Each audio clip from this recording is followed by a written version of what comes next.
Yeni Cawapres Anies. Kondisi koalisi perubahan semakin tidak menentu. Posisi cawapresnya Anies masih menjadi sengketa. Saya baca berita, Partai Demokrat mendesak koalisi perubahan agar segera mengumumkan nama cawapresnya Anies. Alasan Demokrat jelas, karena selama ini beredar banyak nama bacawapres Anies selain AHY. Jadi, nama AHY harus sesegera mungkin diamankan. Demokrat saat ini mungkin semakin pesimis ketika nama Yeni Wahid masuk bursa bacawa pres Anies. Apalagi framing yang dibentuk media massa seolah-olah Yeni telah menyetujuinya.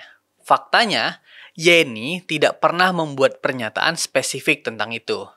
Tapi sebenarnya Demokrat tak perlu mencemaskan Yeni. Karena menurut saya, kemungkinannya sangat kecil jika Yeni mau menerima posisi itu. Pertama, karena Yeni berasal dari luar partai. Sementara kita tahu, Anies juga berasal dari luar partai. Agak aneh, jika pasangan capres, cawapres, berasal dari luar partai semua. Lalu, apa fungsinya partai pendukung? Apakah kader mereka sendiri tidak ada yang layak maju? Kondisi inilah yang membuat koalisi perubahan harus membuat langkah realistis. Siapapun cawapres Anies, dia harus berasal dari partai politik. Kalau memang bukan kader asli partai, bisa orang luar yang dikaderkan. Yang penting, ada bendera partai pada namanya.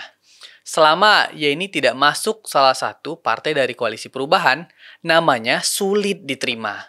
Alasan lain adalah soal ideologi Yeni Wahid. Meski telah menyatakan kenal dekat dengan Anies, tapi Yeni memiliki pandangan politik yang kontras dengan cara Anies. Politik identitas yang digunakan Anies dalam Pilkada Jakarta 2017 telah cukup menjadi batas. Yeni tidak mungkin mau mendampingi Anies karena cara kotor itu besar kemungkinan akan kembali digunakan Anies dalam Pilpres 2024. Jika Yeni memaksakan diri, namanya akan hancur dan terseret dalam sebutan pelaku politik identitas. Harga yang dibayar Yeni terlalu mahal.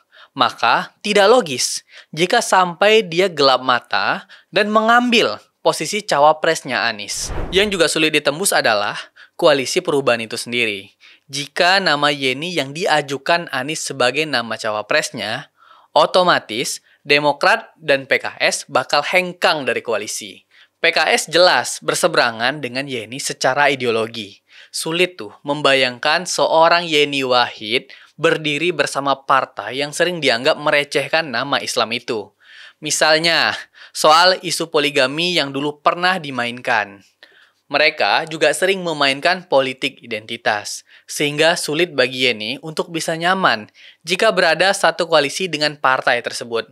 Sebaliknya, PKS sendiri sulit untuk menerima Yeni yang dianggap berbeda identitas keislamannya.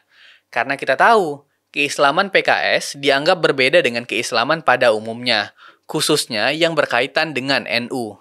Yeni mewakili kelompok moderat, bahkan mungkin cenderung dekat dengan kelompok liberal.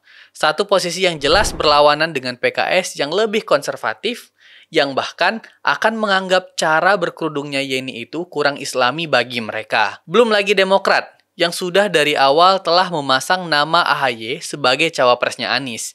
Jika nama AHY digeser, otomatis haluan politik mereka juga akan ikut bergeser. AHY adalah harga mati bagi Demokrat.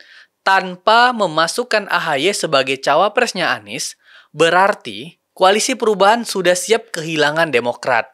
Maka posisi ini juga tidak mungkin mampu ditembus Yeni, kecuali Yeni membawa gerbong PKB. Tapi seperti yang diketahui, secara umum, PKB ada dalam kendali Cak Imin, dan keluarga Gus Dur merupakan lawan politik Cak Imin dalam memperebutkan PKB. Jadi tidak mungkin Yeni membawa gerbong PKB ke dalam koalisi perubahan. Maka ambang batas suara partai untuk capres tidak akan terpenuhi jika salah satu pendukung mengundurkan diri.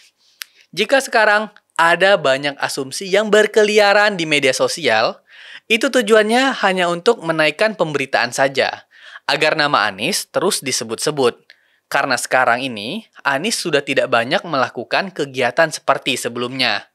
Jadi, Banyaknya nama yang disebut akan jadi pendamping Anies itu hanya gimmick belaka. Anies tidak mungkin berani menabrak pembatas yang sudah berdiri tinggi menjulang itu. Nama lain di luar partai koalisi kemungkinan besar bakal mental. Saya tegaskan sekali lagi, Yeni Wahid tidak mungkin mau dan bisa menjadi cawapres Anies selama cara berpolitik Anies dan koalisi yang mendukungnya masihlah sama. Jadi, kita pantengin aja gimana kelanjutan dari koalisi perubahan. Bersama saya di #Belmondo.